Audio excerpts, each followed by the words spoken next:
Blood Parish Mission. I'm so excited. We have Deacon Harold, right? Regularly, we watch him on television, we give him TN, or maybe listen to his podcast, but we have him here. And so, talked about before, a graduate of Notre Dame, economics and business, graduate of the Catholic University of Dallas, master's theological studies. Beautiful family, four beautiful children from Portland, Oregon.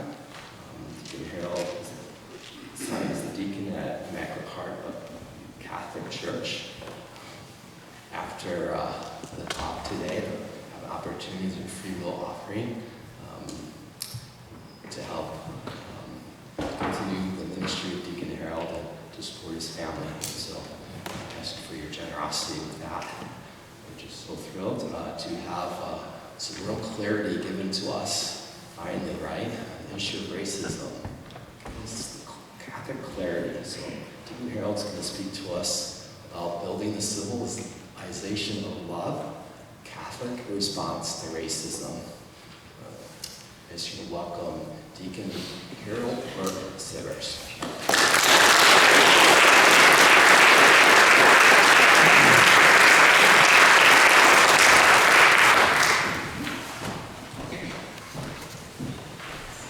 In the book of Numbers, chapter 12, right at the beginning of the chapter, it says, Miriam and Aaron, of course, Aaron was the high priest, Miriam was his wife, spoke against Moses because of the Cushite woman whom he had married. For he had married a Cushite woman. Now, Cush is modern-day Ethiopia. And the anger of the Lord was kindled against them. And he departed. And so remember, whenever Moses went into the tent, when he came out, he had the glory of God, so he had to wear the veil over his face. So when Moses came out of the tent, behold, Miriam was leprous, as white as snow. And Aaron turned toward Miriam, and behold, she was leprous. And Aaron said to Moses, "Oh, my Lord, do not punish us, because we have done foolishly and sinned." So let's back up here, because now we find out what God thinks about racism. The reason why this is an instance of racism is not necessarily because the woman was black, which she obviously was because she's from Ethiopia. The issue is that she was not an Israelite, because Israelites were supposed to marry Israelites. You stay in your race. But Moses married someone outside of the Israelite race, a Cushite. That's what got Miriam and Aaron upset.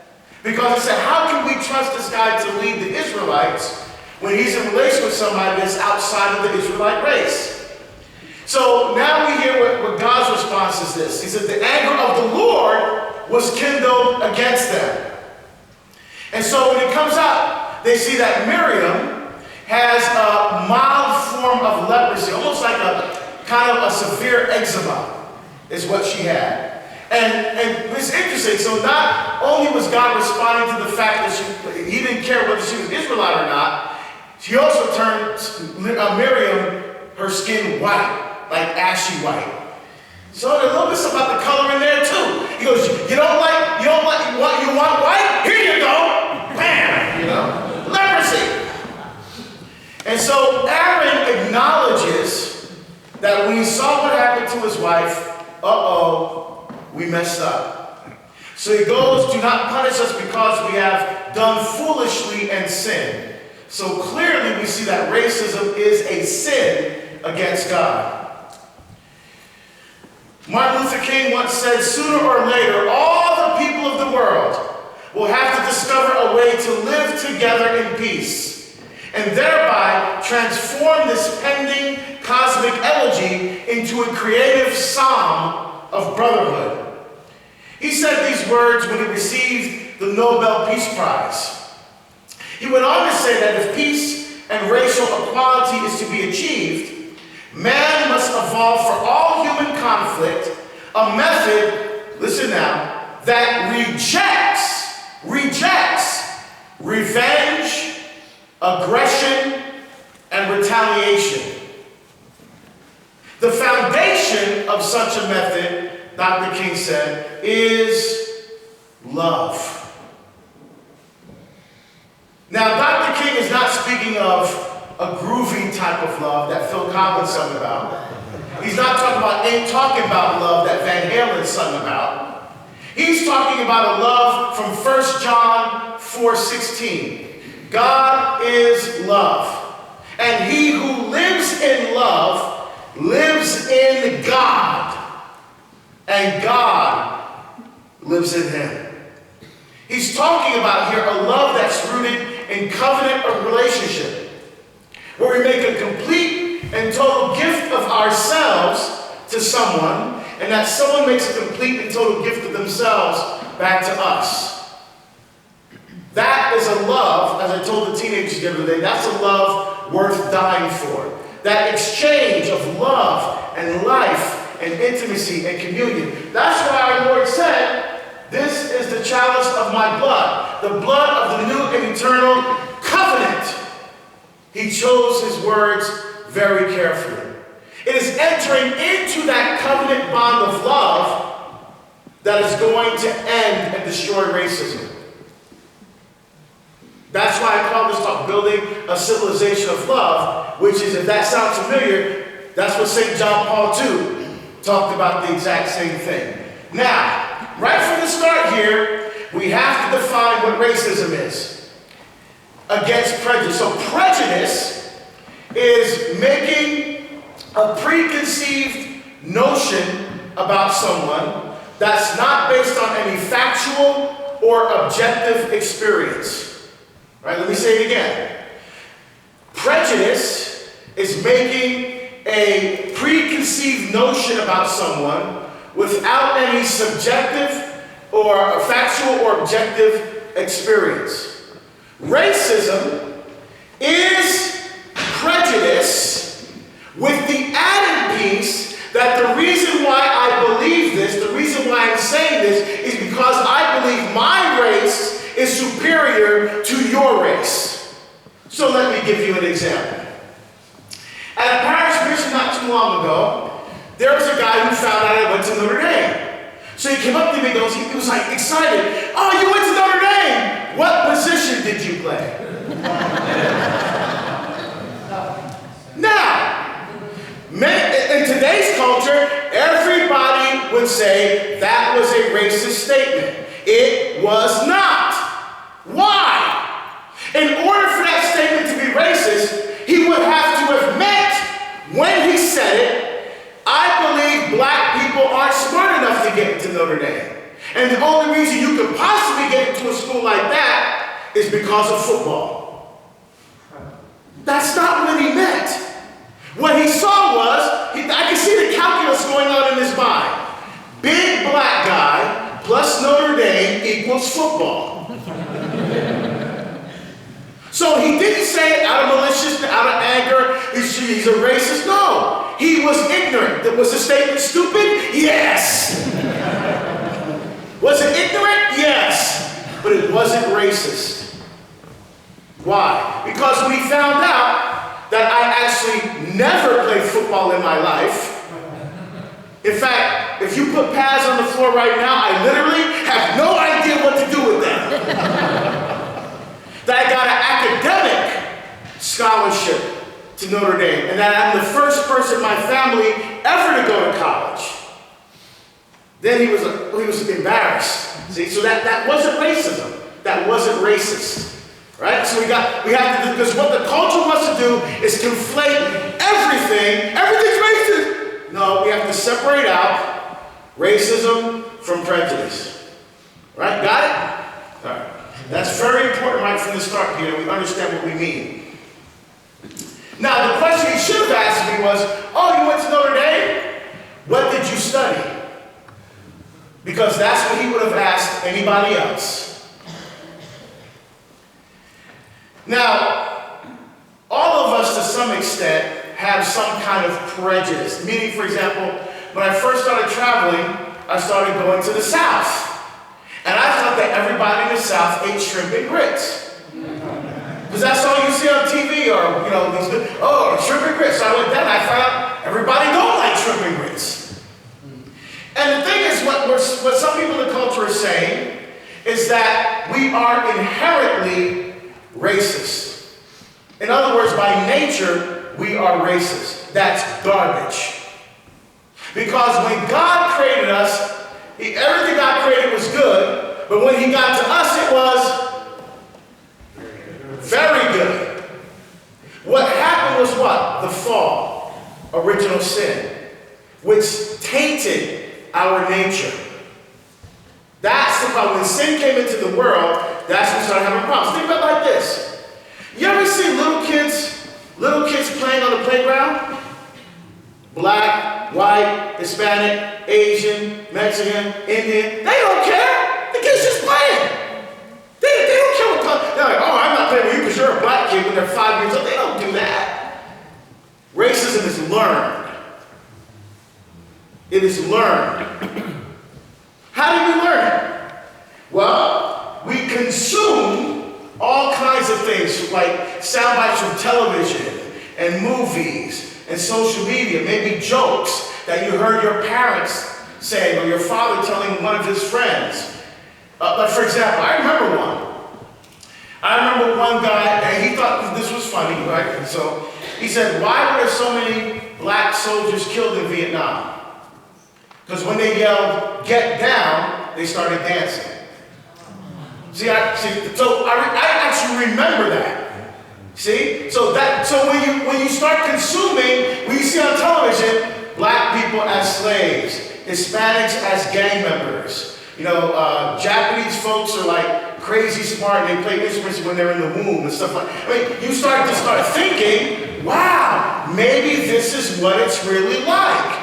Wow, maybe they're really like it. You've probably never met a black person. All you know is from what you've seen. And you've never actually encountered someone personally. So these little sound bites, these belittling, derisive ways of viewing people, work their way into our psyche. So you may say to yourself, you're not racist, but you know what happens to me sometimes? For example, I spoke at a conference in Chicago called Holy Fire. Me and Paul J. Kim. 5,000 young middle school kids were there. 5,000. After I got off the stage, I went to go up, because I was dressed like this. Suit, tie, my miraculous medal, crucifix, deacon pin, and I walked into an elevator, because Paul and I were going to go to dinner, and I didn't want to go dressed, I wanted to change, get a little comfortable. So the only other person in the elevator was a little white lady. So I walked in the elevator, I saw her, I didn't say anything, I just nodded my head and smiled, and her eyes got really big and she backed up and grabbed her purse. And I saw that and went, oh, she's scared. So I didn't say anything, I just turned around, pushed the floor, I stood right in front of the elevator doors closed right in front of me, and I didn't turn around, didn't look at her, didn't say anything, got to my floor, and I got off the elevator. Now, why was she afraid of me?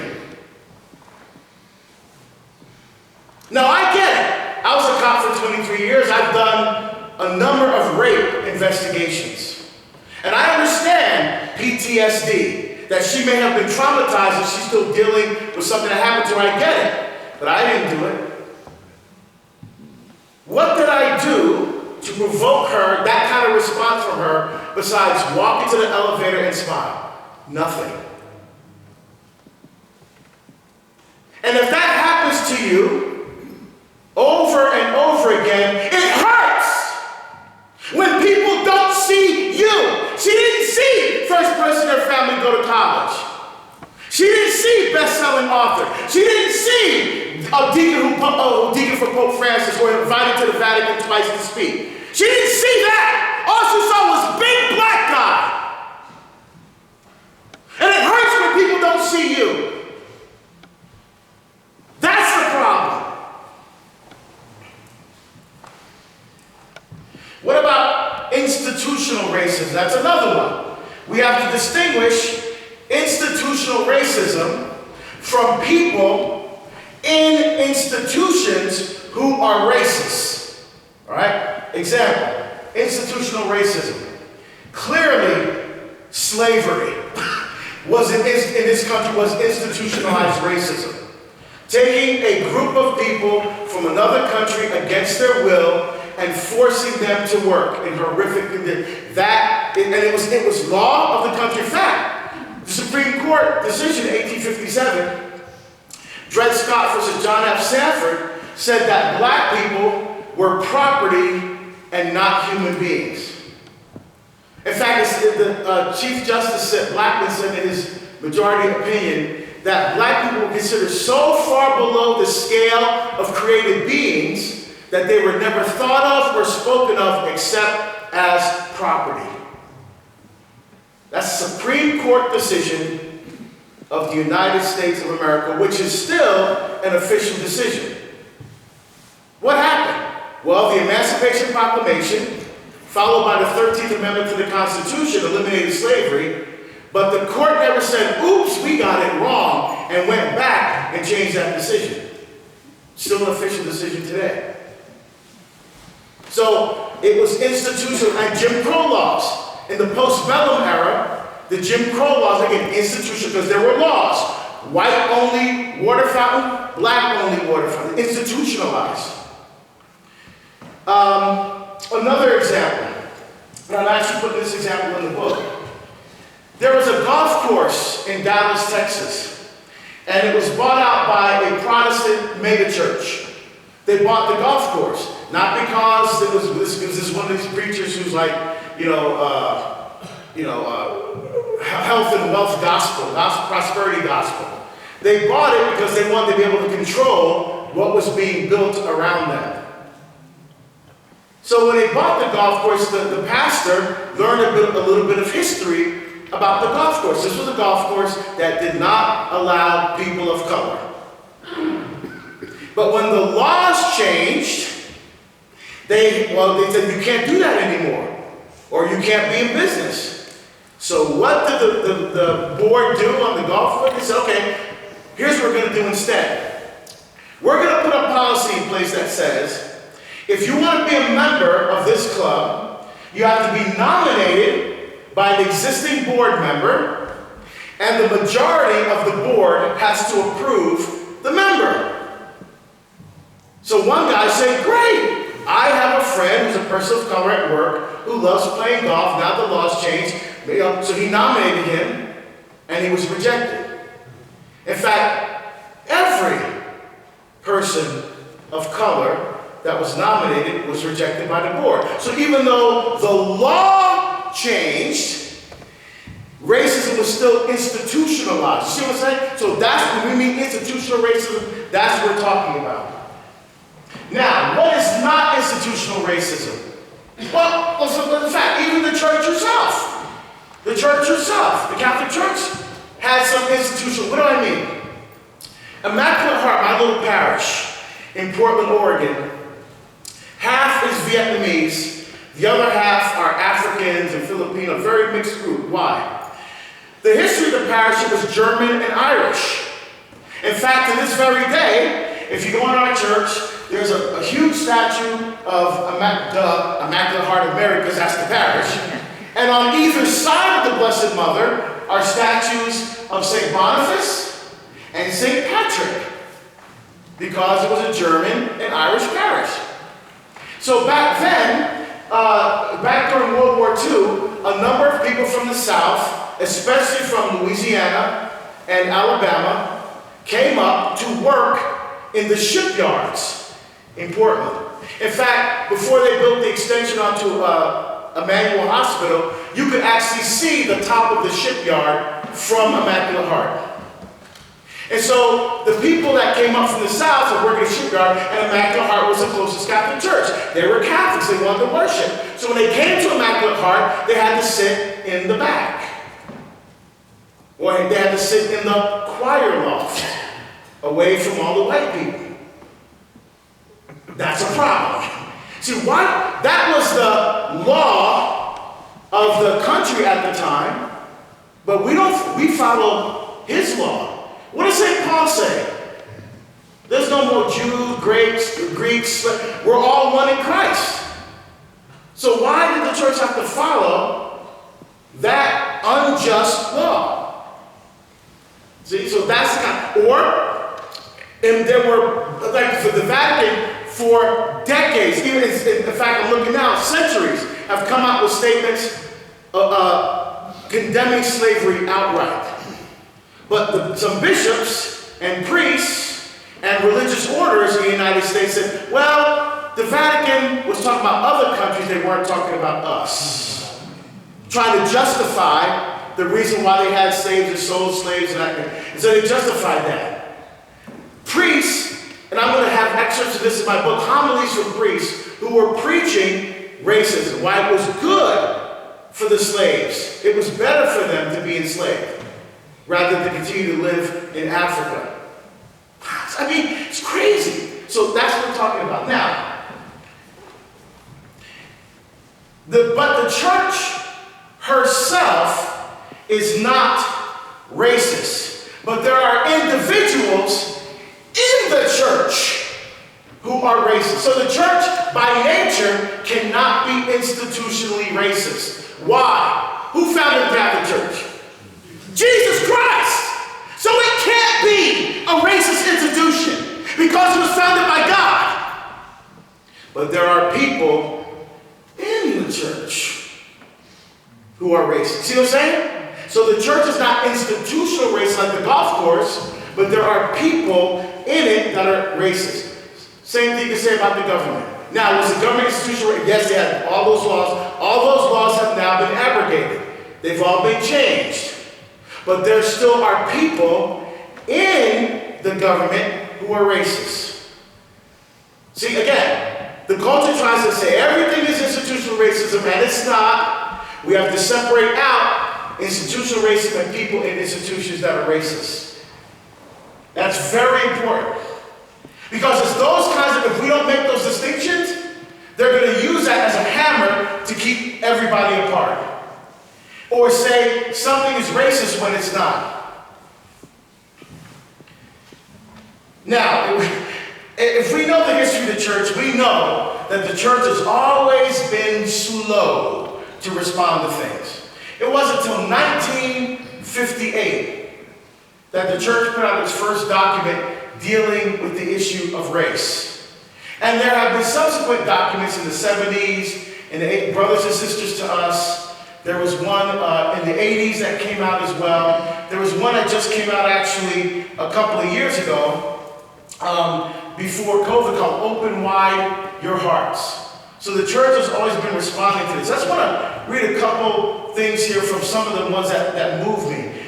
Bishop Edward Braxton, who was the bishop of Belleville, Illinois, right? Yeah, he's retired now, but he's very outspoken on the issue of race. He gave a talk at the Catholic University of America, and in that talk he said this, which really hit me. When he was explaining why we still are dealing with racism. We do not experience our faith in Jesus Christ and his command to love at the deepest level of our being.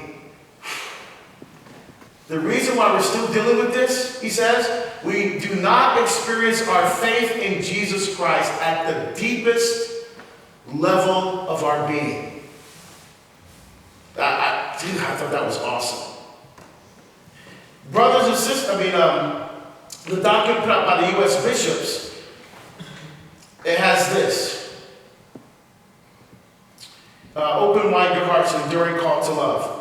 Love compels each of us to resist racism courageously. It requires us to reach out generously to victims of this evil, to assist the conversion of those who still harbor racism, and to begin to change policies and structures that allow racism to persist. So it's love that's going to overcome this problem eventually. Now, how do we do it? How do we do it? First thing we have to do is see the image and likeness of God in the person standing in front of us. You know who did that so incredibly beautifully? Saint Teresa of Calcutta.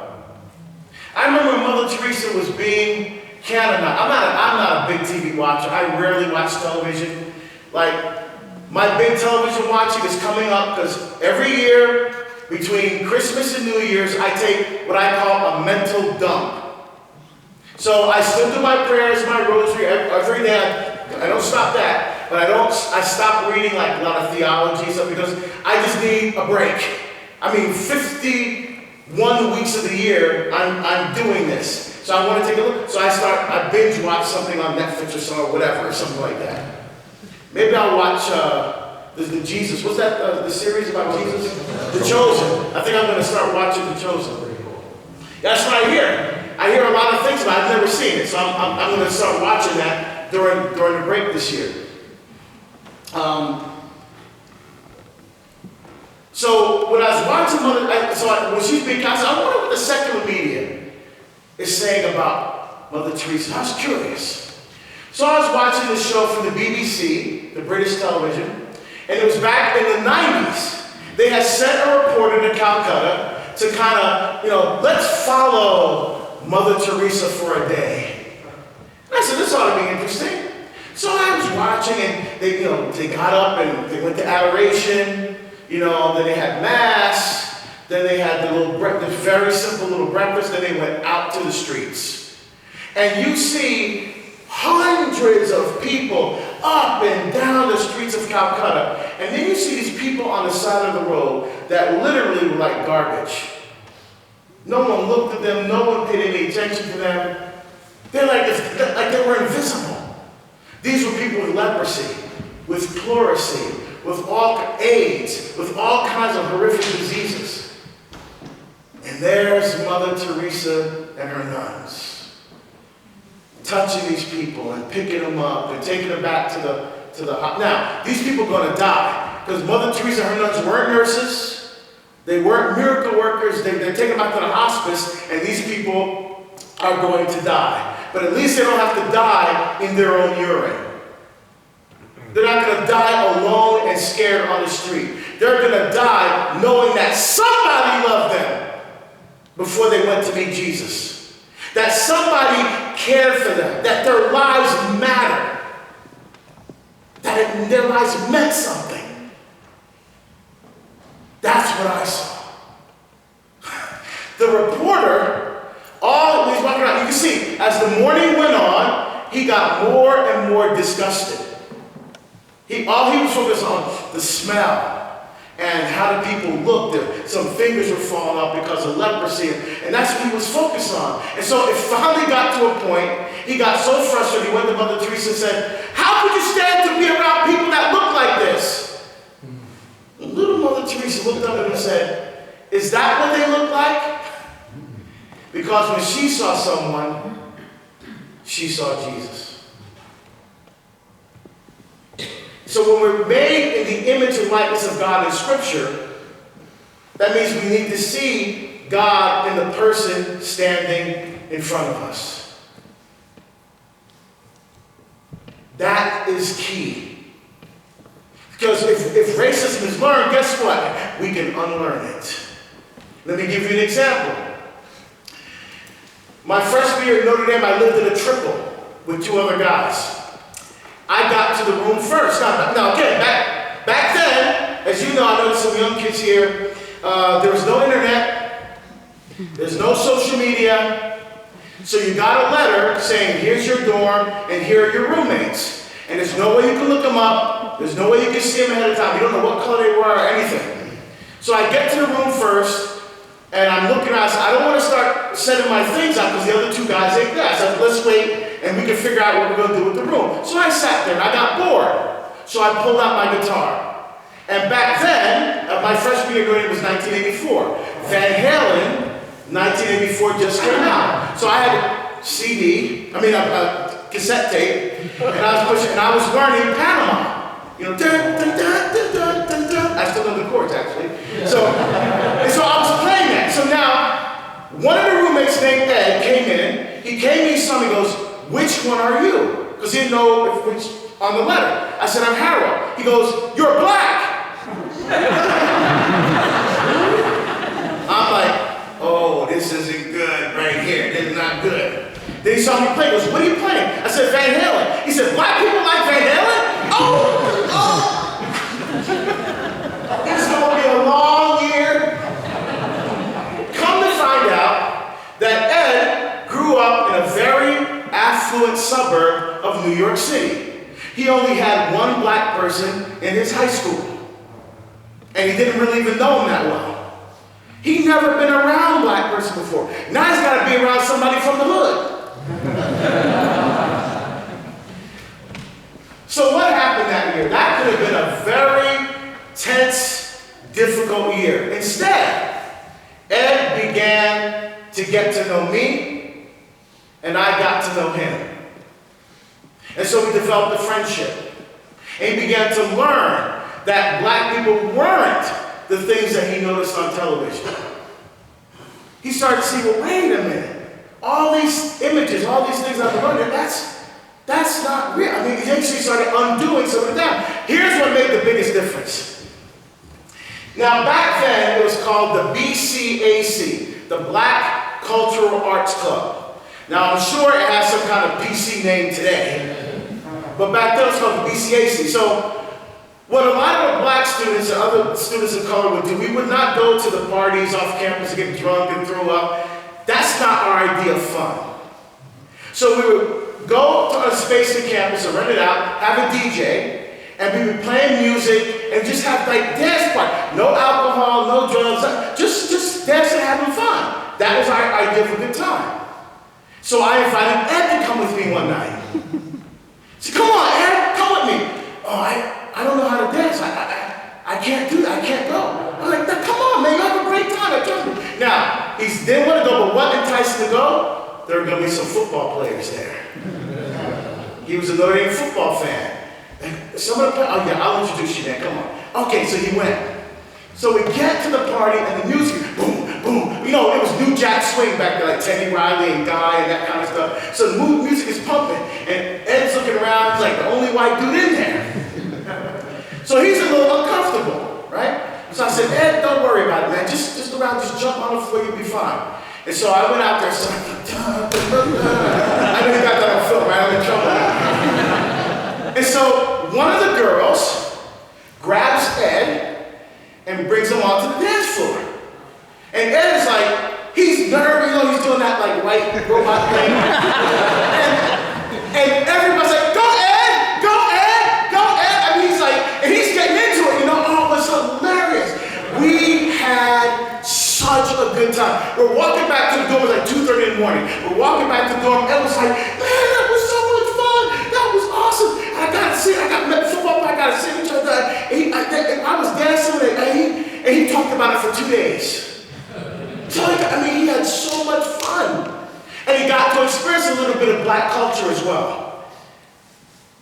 And so, Ed and I ended up rooming together the next year. Just me and him, not a triple, just me and Ed. And Ed, when we graduated, he ended up being in my wedding, and I was in his wedding. Now, my twins are now in New York. My daughter's at NYU.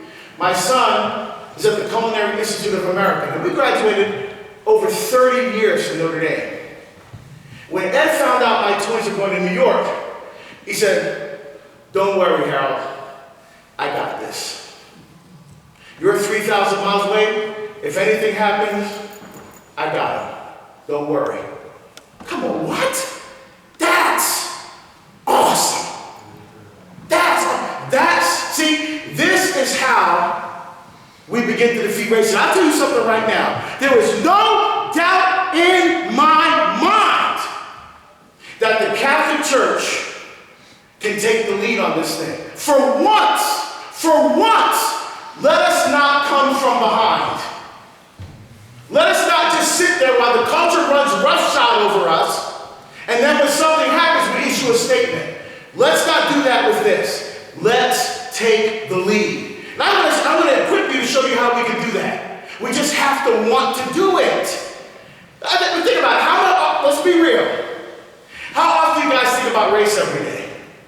It's not you wake up in the morning going, wow, I want to really help people of color today. I mean, you get up, maybe you're in pain, maybe, you've got, the first thing on your mind is all the stuff you got to do for the day, you got your family issue, maybe mom is sick, you got to figure out the healthcare thing, you got to figure out how you're going to pay the bill next month, all this stuff going on.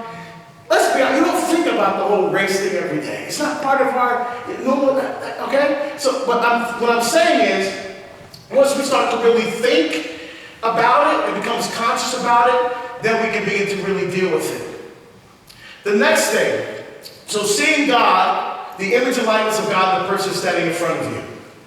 Next, we have to appreciate the gift of cultural diversity. Here's what I mean. When I got to my parish, like I said, half is Vietnamese, I'm very culturally diverse. I'm like, oh, now I know why they put me here. I'm the only black deacon. And I still am, actually.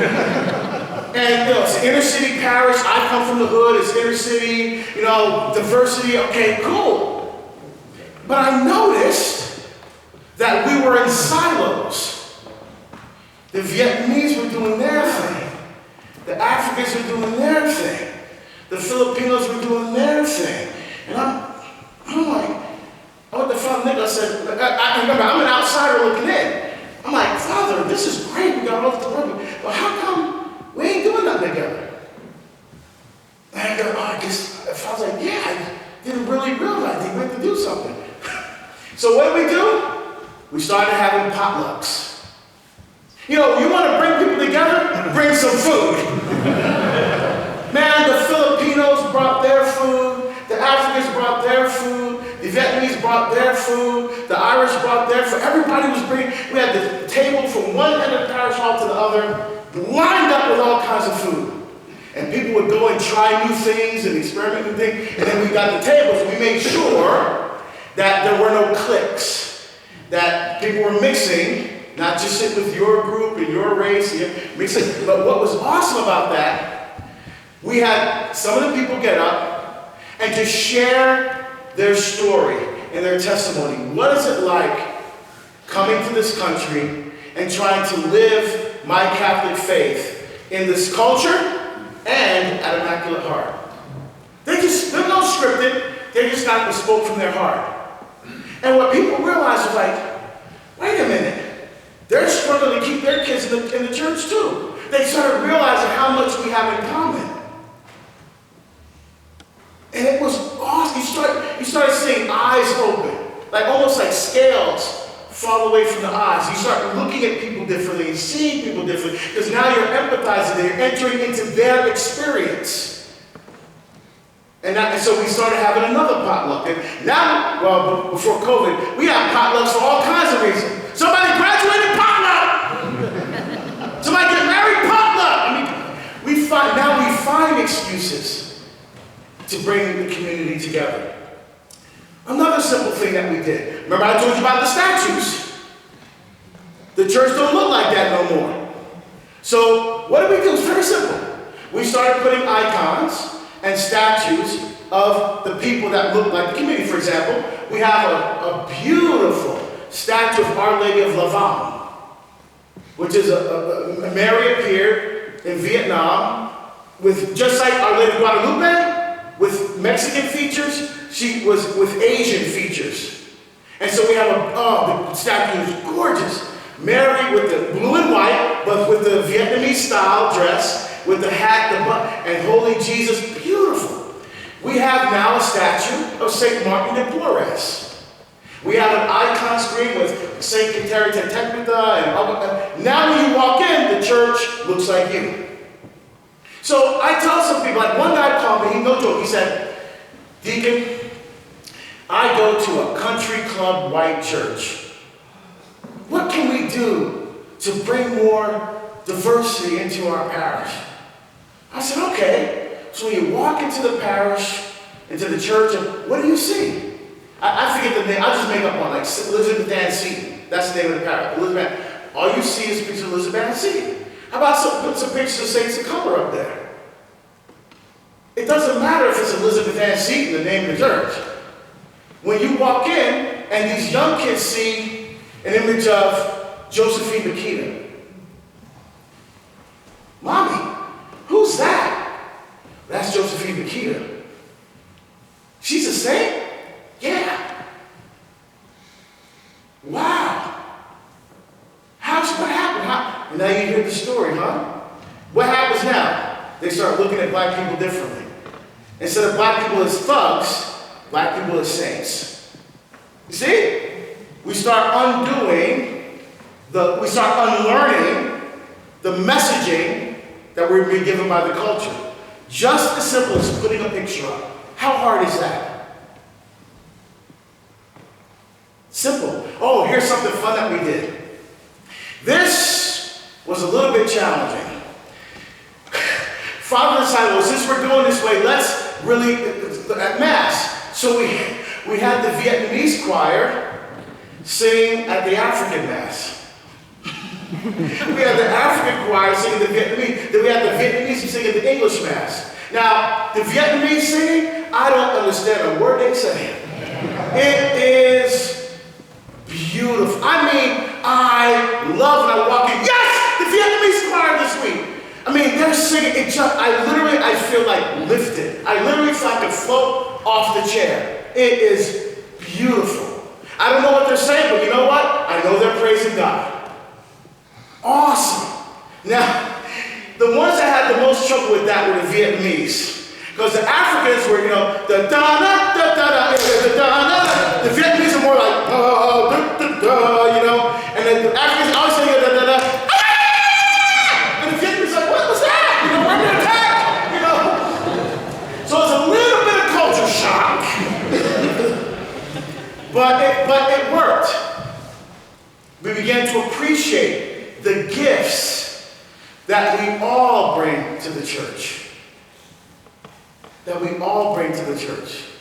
See, that's what we started doing at our little place in the Immaculate Heart. So, as I'm saying, I want you to think about some things that you can do. I know, I guess I ain't seen many people of color around here. This is my third time here. But what can we do to bring awareness, right? To break down some of the stereotypes and the prejudice. And I think we can, just simple things. I think I'm saying so far, it's very simple. Take the lead. Next, enter into conversation and dialogue. Now, there's some schools of thought out there that says that conversation and dialogue is a waste of time. And I'm going to note that in my book. Who said that? But conversation and dialogue is a waste of time. The way we need to bring about change is through conflict and struggle and violence and But you heard what Martin Luther King said. He said we have to reject that way of thinking and acting. You know what really did this for me? Back in 2016, 2017, there was an eruption of violence in Los Angeles between police officers and people of color. So people again, they're fed up. We got Rodney King again rioting. So Snoop Dogg, the rapper, decided that he wanted to get involved. So what did he do? Did he organize protests? Did he loot and burn people's stores? The businesses of people who made a choice to do business in black neighborhoods? When all these businesses didn't want to do business in the black neighborhood, these businesses said, no, we want to go there and serve the people that live there. And how did we thank them? By looting and destroying their stores? No, he didn't do that. He said, he called the mayor, he called the police chief, and he said, let's sit down and figure this out. Dialogue and conversation. What kinds of things can we do at that level? For example, these documents I talked about, brothers and sisters to us, what we have seen and heard, or the newest document by the USCCB on racism. How about having study groups that maybe meet once a month or bi-monthly and go through those documents and work your way through those documents? And if you don't have people of color here, I don't know the nearest churches near you that have any people like a Hispanic church or a black church or Native American, whatever, invite those people to come, have a little potluck, and invite them to come and work through the document together.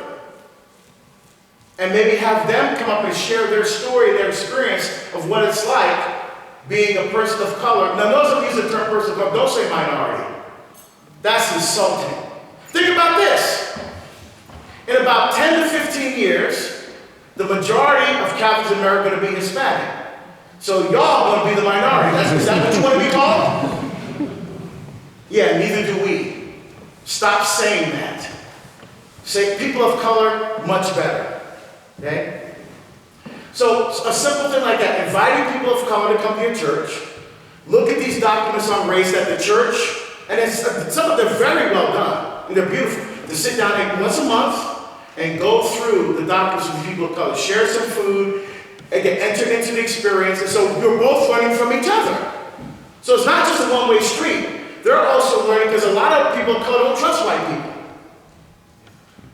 So now we're both breaking down barriers and walls between us and allowing Christ to enter into that space and allow his love to convert and change our hearts. That's how we deal with this thing.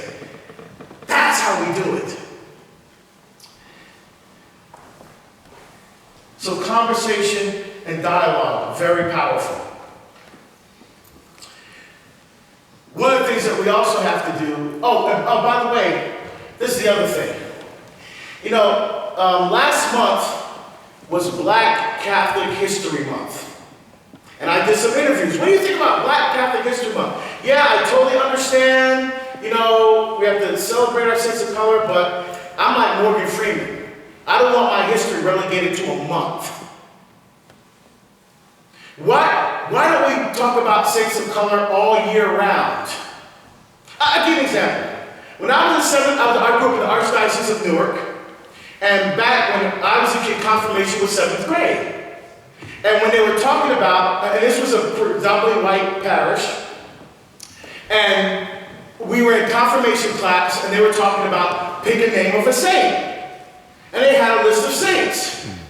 Awesome! Patrick, you know, all the great saints, St. Albert, Thomas Aquinas.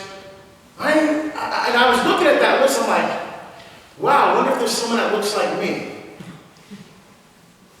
So I went to the, okay, kids, you have to ask your parents about this. I went to a place called a library. And in the library, they have a ton of books. And they have something called a card catalog. You had to look up with your fingers and pull out a card and see where your book was and go find it.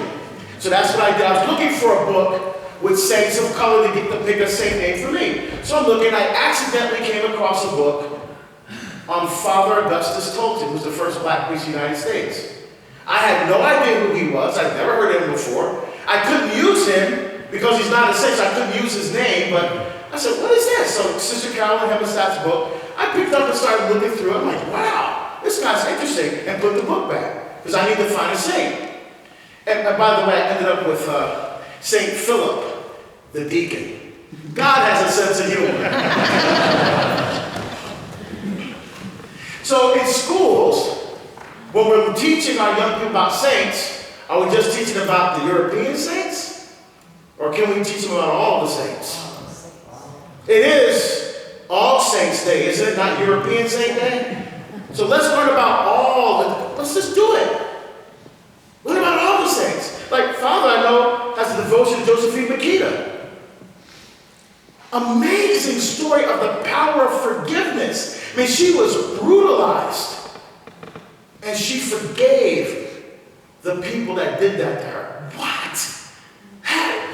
That's why, it's just been incredible stories. St. Martin de Porres was a bilocator. He could be in two places at one time. How do you do that?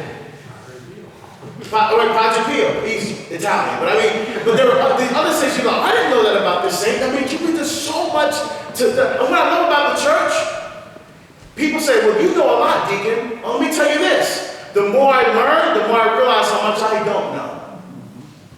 The church is like a treasure trove. You can never get to the bottom. It's so rich and so deep. We have to put God back in society. Man, we're trying to take God out of everything right now. And we have to put God and our faith back into society. Now, how do we do it? Let me tell you about Father Tolton. Father Tolton was born in Brush Creek, Missouri in 1854. He was born a slave, born into slavery.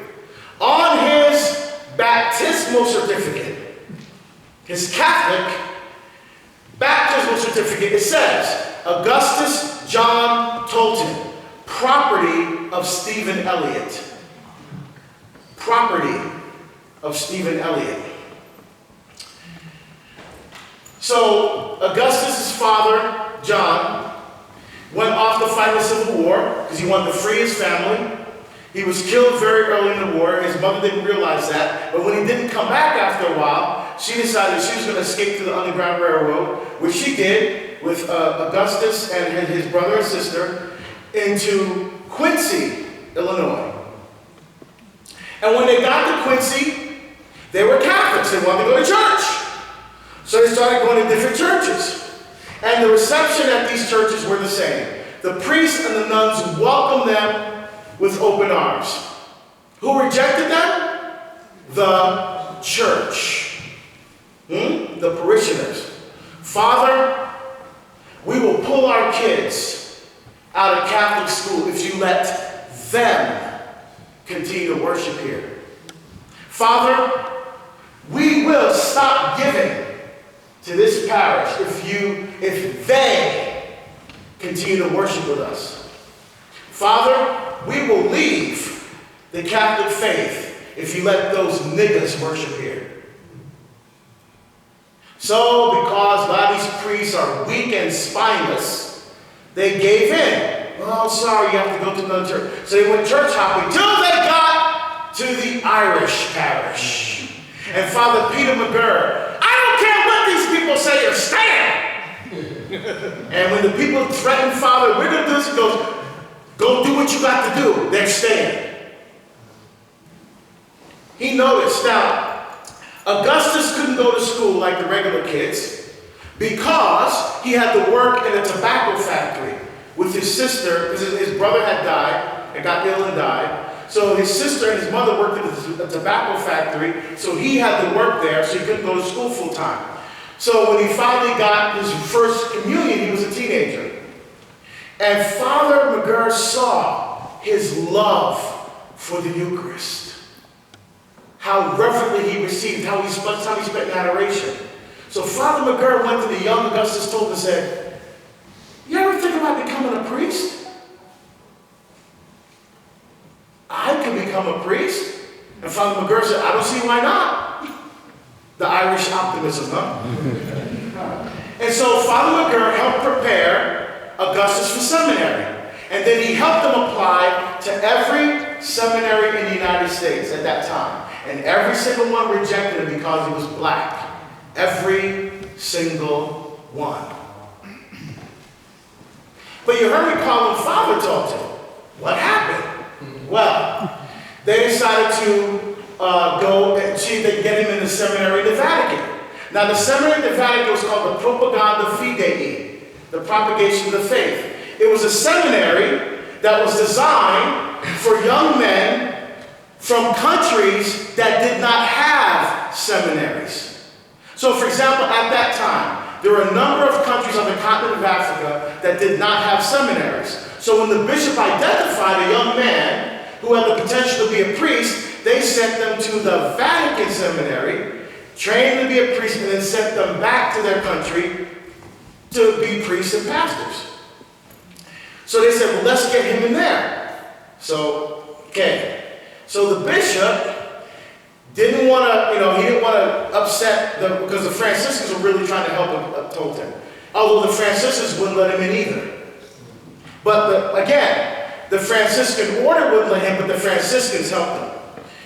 So they convinced the bishop to write to Rome and tell him that the situation. The bishop did, but he forgot to mention why he was rejected, that he was rejected from all the seminaries.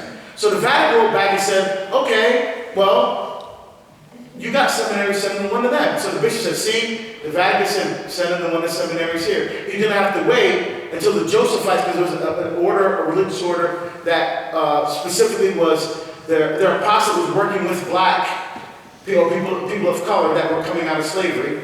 He said, wait till they open a seminary in the United States.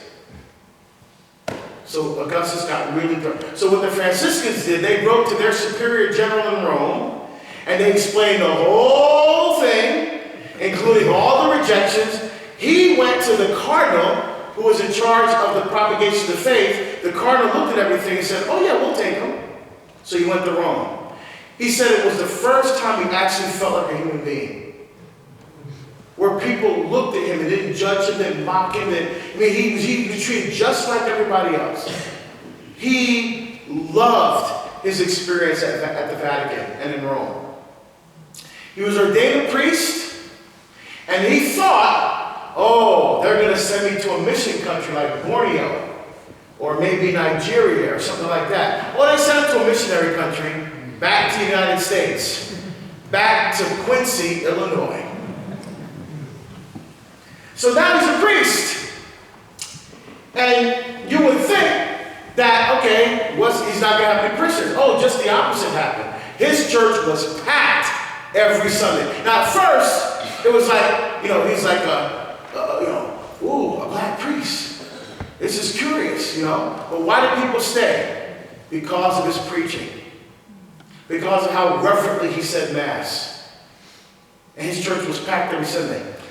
That really upset the white priests, to the point where they told the white parishioners going to his parish that his parish were only for blacks. And that if you went to his church, it didn't count for your Sunday obligation. So then, because the people were like, oh, gosh, we want to stay, Father told them, but we got to go back to our church.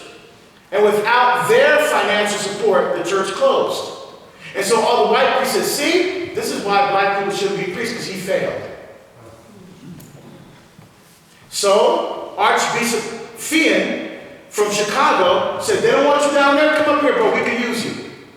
And he had told him to come to Chicago, and he goes, what do you want me to do, Your Excellency? He goes, do you. Just, you have free reign, do you. And so he said, okay, great. And he started building up a church. First, he had a storefront church because none of the pastors would let him actually use their church. Then one pastor allowed him to use the basement of the church. So they went out of like a storefront into a basement of a church. Then he started raising money. Even St. Catherine Drexel gave money to Father Tolton to help him build, St. Monica's. That was the church that he was building. He was able to get the first level of the church done, so they were able to, they didn't finish, but he went in there and they started having Mass and stuff. And unfortunately, he worked himself to death. He died in 1897, 43 years old, of uremia, which is a complication from heat stroke. 43 years old, he died. He's on his way to sainthood now. He's venerable. His whole record flew through the Vatican.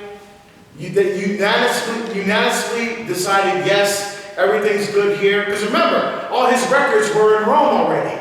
That's where he went to seminary. In fact, I had the great honor and privilege of helping the Archdiocese of Chicago get information on Father Tolton that went to the Vatican. So he dies and he's buried actually in Quincy still. But my question to you is this: why did he stay in the church? I mean, if he would have left and became a Methodist or a Baptist, nobody would have said anything like, oh yeah, okay, I can see why. But why did he stay? God called him. Yeah, God called him, but why did he stay? I mean, if I put with that kind of stuff, I don't know, because he's going to be a saint, but the normal person, I don't know if he can deal with all that. Why did he stay? Because he recognized this, that what the church teaches is true and good and beautiful, despite the people in the church who are all sinners in need of God's mercy. He recognized that. He focused on the teaching, not the people. The teaching, not the people. In fact, here's what he says himself. He didn't write very much. He didn't want to go around raising money, but he did it anyway because, he saw that the church was going to be very important for the community of color there in Chicago. He said the Catholic Church deplores a double slavery, that of the mind and the body. She endeavors to free us of both. The church is broad and generous. She is the church for our people. So despite everything that happened to him, he still loved the church. Because the church wasn't the institutional racism, the people in the... See? Even Father Tolton recognized that. Powerful. I had the great honor and privilege because Ignatius Press in 2002 bought the rights to Sister Hemistad's book and republished From Slave to Priest. And they had me write the new foreword to the book. And I've been promoting it stuff. It's just, there's a wonderful prayer that we can pray for his intercession. So I hope one day that there's a miracle they're looking at right now. If they approve that, then it becomes venerable. And of course, one more miracle, it becomes a saint. Now, I talked about this, some practical things we can do to bring this about. Obviously, prayer. But I would say praying in adoration. I love adoration. I do. Because you're in the presence of God. Remember we talked about seeing Jesus in the person standing in front of you, seeing the image and likeness of God? When you're in adoration, you do have God in front of you. And it's powerful.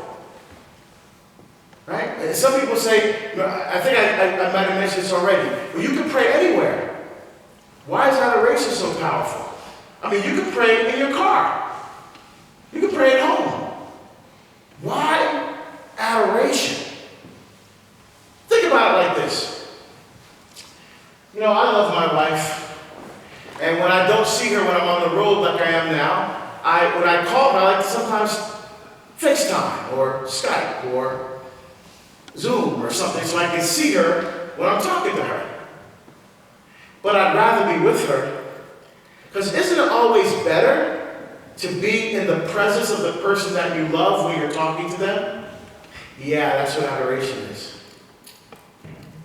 You're in the presence of the person that we say that we love more than anyone or anything in this world is Jesus. Our relationship with God is number one. And when we're in adoration, we're face to face. In fact, the word adoratio literally means mouth to mouth. And when you think about it, when you look at it in the Hebrew, in Genesis 2:8, God breathed into our nostrils the breath of life, that beautiful face-to-face intimacy with God. It's nishmat ruach kaim in Hebrew. It's absolutely gorgeous phrasing for God literally pouring the breath of his divine life in us. And so what we have to do is recognize that presence in the person. And so when you're in adoration, we're recognizing the presence of God. And I think adoration will help us be able to recognize that presence of God much better in the person standing in front of us. So I will highly, and you're doing adoration here, which is phenomenal. But, Brian and Father were, after I spoke at a school in Plano. In Plano I was in, right, today? After I spoke to the school, we were driving back, we had lunch with Father Kayam, because I was at his parish a few months ago. He's awesome. I love that guy, man.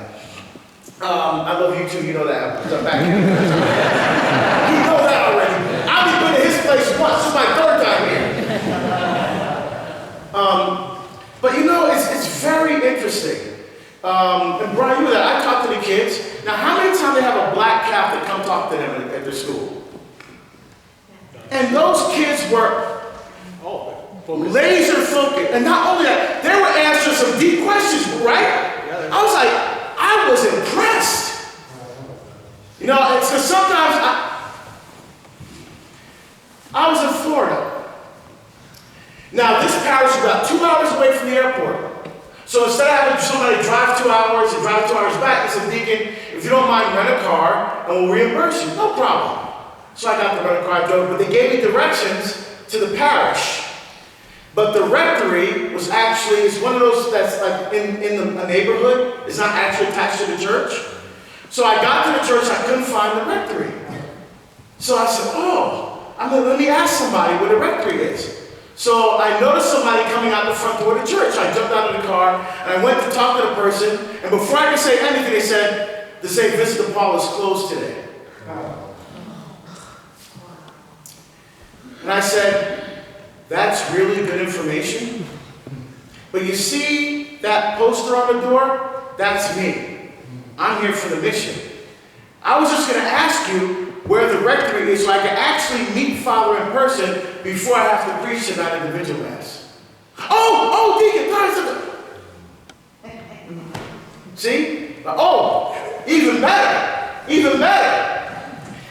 That same parish, I was doing my loadout. So I was taking my bags and putting them in the rental car so I can leave. Now, here I can't leave my bags in the car because it's too cold. But in Florida, I know not tomorrow, right? I was putting my bags in the trunk of the car. But I had to walk a little distance, so I was rolling back, I was bringing stuff in and out of church. Someone called the police. So the cop rolls up. I was a cop for 23 years.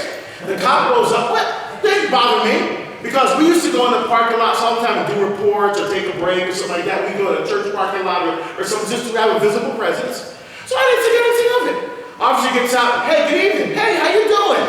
I'm doing great. He goes, what are you doing? I said, well, I just did the mission. It was great, you know. I said, the people here, cool. I'm just going I'm going to the airport tomorrow. I think it's Tallahassee. So I'm going to the airport. I'm just loading my stuff up. He said, you got ID? And as soon as he said, and I was a cop, as soon as he said that, I said, somebody called him. As soon as, and I said, so I paused, I said, okay. So I went and got my ID, I said, what's the problem? Am I doing something wrong? Well, somebody called for suspicious activity. So I said, you mind if I call the pastor, the church, so you can, no, go. So Father came, he was pissed. He was so embarrassed. When the guy, he goes, Deacon, because he thought something went wrong at the church. He thought I called the police because something was happening at the church. And I said, no, Father, so the cop said, and he started yelling at the cop. I said, Father, it's not his fault. He's responding to a call. And he was very professional. He didn't have any issue with me. But it's just, Father was so, and I don't know what he said, but I got an email from somebody who goes, what happened? Because Father just let us have it the next day at Mass. See, when that kind of stuff happens to you, see, a lot of you probably may not have had that experience. I was in the car, my wife is Irish and German. We're in the car, we get pulled over by driver. I wasn't speeding because she goes, why did we get pulled over? I said, I don't know. I was still in the system back then. So I said, don't worry about it. So my wife is mad. Well, we didn't do anything. I said, hon, I got this. Hon, I got it. Don't say anything. And I had my driver's license, registration, insurance ready in my hand. He rolled out the window, driver's license, registration, insurance, here you go. My wife said, what do we do, hon? It's okay. We got this. And I said, I'm sorry, officer. No, do you? So he goes back and of course, I'm in NCIC. I'm in the system as a police chief. And I have a clearance to carry a weapon around the president. Because I was on Secret Service details with Bush, Dalai Lama, Justice Scalia, God rest his soul. I was on their protection teams. And so the guy comes back to me, here you go, have a nice day. But see, why does that even have to happen in the first place? See? Now let me diverge a little bit here. People talk about police. Here's the issue. I trained police officers. I was in a governor-appointed position that oversaw the training of police officers for 6 years. It's called the Department of Public Safety Standards and Training in Oregon. The only way you can get on that is by appointment by the governor. So I was appointed by 2 successive governors to serve on that. So I trained police officers. I'm intimately familiar with how police officers are trained. So here's the problem. When they do the MMPI, they do the Rorschach, do all the psychological testing, what those tests don't test for is bias. Right? So here's what we do. We train these officers, we give them certain techniques that they're supposed to use, and then we send them out into the field. Now, psychologically, they're sound, but what we don't test for is bias. So now they're exercising the techniques that we taught them with the bias. For example, when I saw that guy kneeling on the guy's neck for 9 minutes, I was yelling up to him, "Get off his neck, what the hell are you doing?" There's no police officer, I guarantee you, no police officer is ever taught to kneel on a suspect's neck who's cuffed and already under control for 9 minutes. That's ridiculous. That's ridiculous. Now, if I had to put hands on people, if I had to, yes, absolutely. But you do that until the person is under control. Once they are no longer a danger to themselves, to you, or to anybody else, everything stops. So I'm looking at this thing like, why are the other officers pulling this guy off? Well, I mean, I'm living. And he deserved everything that he got. Doesn't, look, everybody said, well, he was on drugs, or he was, so the hell what? So what? It doesn't matter what he was on. It doesn't matter what he did before. You don't treat people like that. That's the point. You don't treat human beings like that. And that action gives a bad name to all of us who put our lives on the line every day to keep people safe. So instead of whining about it, I'm working with the Police Research Institute to make changes. Even though I'm out of the game, I left law enforcement in 2012 to do this full time, but I'm putting my toe back in the water. Instead of whining about it, I'm actually going to try to do something about it. These are the things that are going to make, so don't buy into all the crap that you hear on the media. The things that we're talking, this is a Catholic response to racism, not a cultural response to racism, a Catholic response to racism. And the more we do this as a church, we can be the ones who lead the way in overcoming this problem. It has to start with us. Grassroots, we can't rely on the bishops. The bishops already got their butts kicked over the sex abuse thing. So they're afraid to talk about serious stuff now. Okay, they're talking about stuff that's for immigration, the earth, migrants. Great, important issues, but name one kid who's leaving the church over those issues. None. That's not where they're leaving. I think it has to be grassroots. We take the lead on this thing, and we can be the ones to make the change. No doubt in my mind. So I end with this, my friends. We all know the parable of the Good Samaritan. The Samaritan was on his way, he gets mugged, and actually the road that he was taking was known to be a place where you get mugged. So when Jesus told the parable, everyone was like, oh yeah, I'll walk around that road at night by myself. Oh, everybody, they would have thought that. They had a picture in their mind. So what happens? The priest walks by, the rabbi. This is a Jewish guy, the brother. Dang, too bad for you.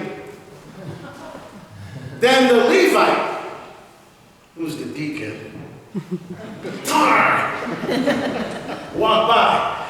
Dang, glad I ain't you. Then the Samaritan, who they're supposed to hate, sees the Jewish guy. Let me help you. So he breaks all the codes, the unwritten codes. You're not supposed to touch the Samaritan, you're not supposed to talk to the Samaritan. Remember Jesus at the well with the woman? He wasn't supposed to take water from her, anything. They're not supposed to share utensils, all these rules. Picks the guy up, takes him to the inn, starts cleaning out his wounds, gives the money to the innkeeper. Yeah, so here's covers expenses. Is there any other expenses? I got you on the way back. Now, if I were to ask how many people would have helped him, every person, oh, I would, because we're thinking Good Samaritan in terms of my own life. But what if that person lying at the side of the road was a person who molested you as a child? What if that person lying at the side of the road drove drunk and killed your spouse? As we walk by that person, the anger and the hatred that we feel will burn like a fire in our hearts. We want more than anything that person to suffer greatly, the way that we suffer. Our instinct, we leave him lying there. You deserve it. And not even give him a second thought. Yet the Lord tells us we must be Samaritans.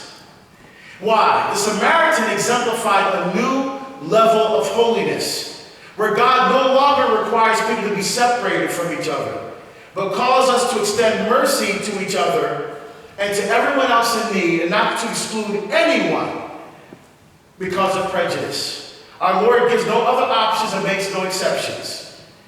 If we are to defeat the evil of racial injustice, we must always lead with love. We must be the Samaritan. Amen. Thank you all very much.